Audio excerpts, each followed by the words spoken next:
நல்ல டேஸ்ட்டாக ஸ்பைசியாக சூப்பரான ஈவினிங் ஸ்நாக்ஸ் ஒன்று பார்த்துடலாங்களா. இன்றைக்கி ஈவினிங் இந்த ஸ்நாக்ஸ் தாங்க செஞ்சேன். ரொம்பவே சூப்பராக இருந்தது. அதை எப்படி செஞ்சேன்னு பார்த்தலாம். கடாய் வச்சுக்கோங்க. கடாயில் கொஞ்சமாக எண்ணெய் ஊற்றிட்டு பெரிய வெங்காயம் குடமிளகாய் நல்லா ஃபைனாக கட் பண்ணி அதோட சேர்த்துக்கணும். நல்லா வதக்கிக்கிட்டு 5-6 பல் பூண்டு எடுத்துக்கணும். அதுவும் நல்லா பொடியாக கட் பண்ணி அது கூடவே சேர்த்து நல்லா வதக்கிக்கோங்க.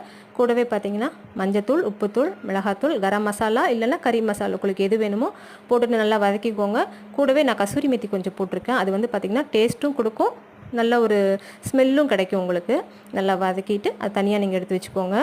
ஒரு பாத்திரத்தில் 1 கப் மைதா எடுத்துருக்கோங்க. உங்களுக்கு எந்த மாவு வேணுமோ நீங்கள் எடுத்துக்கோங்க. கூடவே எள்ளு, உப்பு, அந்த கசூரி மெத்தி கொஞ்சம் போட்டிருக்கேன். தண்ணி கொஞ்சம் ஊற்றிட்டு நல்லா சப்பாத்தி போல் பிசைஞ்சு தனியாக எடுத்து வச்சுக்கணும். கொஞ்சம் எண்ணெய் ஊற்றி பிசைஞ்சிங்க அப்படின்னா சாஃப்டாக இருக்கும்.